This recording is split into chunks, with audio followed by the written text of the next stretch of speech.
partout dans les écrans. Ah ouais, puis tout le monde disait, hey, je t'ai eu à Cogeco. Puis, Radio-Canada. Ah ouais. Pas oublier de répéter les questions. Ouais, c'est vrai.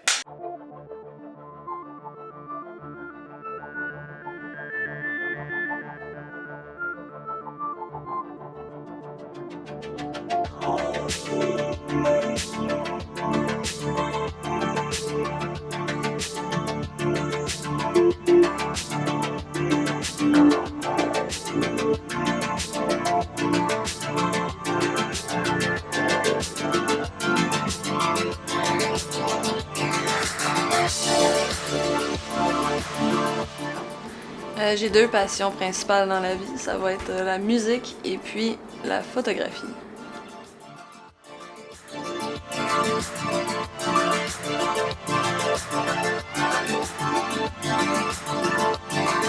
Je vis dans cette situation financière-là environ depuis que je suis arrivée à Drummondville.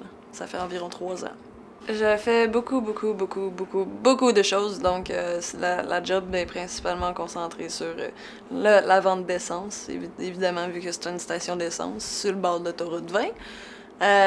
Sinon, je suis caissière, commis, je remplis, je suis une femme de ménage aussi, je torche les toilettes. Le monde ne savent vraiment pas utiliser les toilettes publiques, c'est dégueulasse. J'ai des gens comparativement de Montréal puis de Drummondville. J'avais pas autant de commentaires, mettons, sur mes piercings, sur mes tatouages, pis les choses comme ça, ma couleur de cheveux. Là, elle est pas belle, là, faut pas regarder ça, là.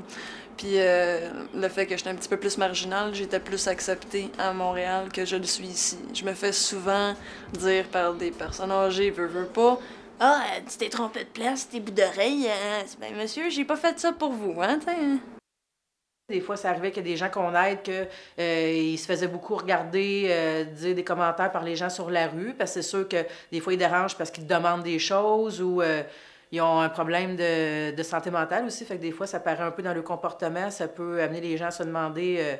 sûr que les gens, peut-être avec le temps, ils s'habituent à ça, les gens, tu sais, que la santé mentale, que c'est pas facile pour tout le monde, là, puis on n'est pas à l'abri de personne. Là, fait que souvent, ils vont vivre des situations où ils se font juger sur la rue par rapport à leur comportement, ou les propriétaires aussi, des fois, sont un peu inquiètes de les prendre en logement.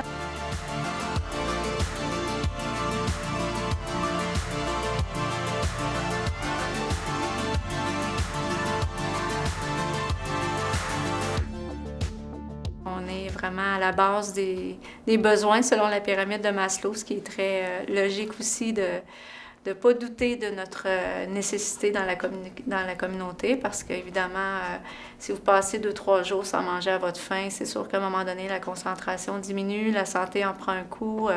Donc, pensez juste à un enfant sur les bancs d'école, s'il ne mange pas à sa faim, il sera agité, tout ça.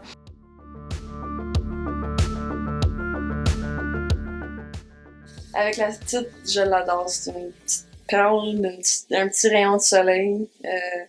Ça vient rajouter une petite poussée d'espoir puis de confiance qu'il faut que tu te dépasses pour subvenir aux besoins de l'enfant. C'est très important pour moi.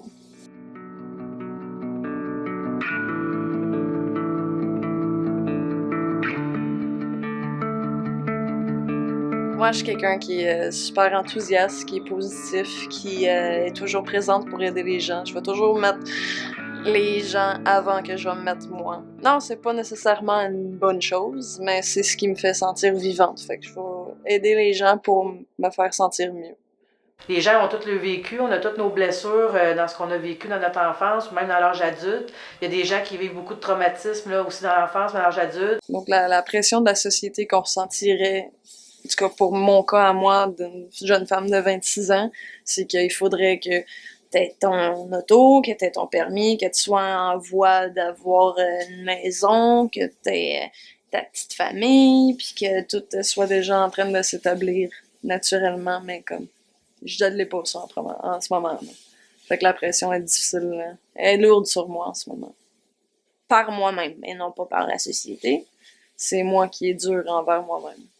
Mon échappatoire à moi, dans le fond, ça va être... je fume du pot régulièrement, au moins 1 joint par soir. Ça va me permettre de me détendre, de calmer mes petits niveaux de stress, de me soulager au niveau de des maux chroniques que je peux savoir au niveau de mes jambes, vu que j'ai dû me faire opérer pour les ligaments dans mes 2 jambes. Fait que j'en ai besoin de mon petit bijou de la nature pour réussir à me remettre à niveau, si on peut dire.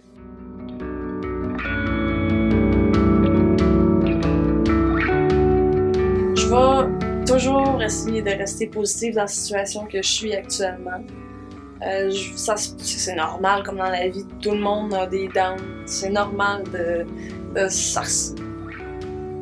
c'est normal de se sentir poche pis pas assez hot dans la vie de tous les jours, mais faut pas focusser là-dessus. Faut vraiment rester sur le bon, faut focusser sur le positif pour continuer à avancer, parce que ça sert à rien de rester dans le monde pis se morfondre sur soi-même. Faut pas lâcher, faut vraiment pas lâcher, faut y aller une journée à la fois. Le principal, c'est le soleil se lève à tous les jours. Fait que peu importe ce qui arrive, la vie continue. Faut pas que tu t'arrêtes, jamais. C'est un peu comme survivre. Oui, c'est vraiment comme survivre.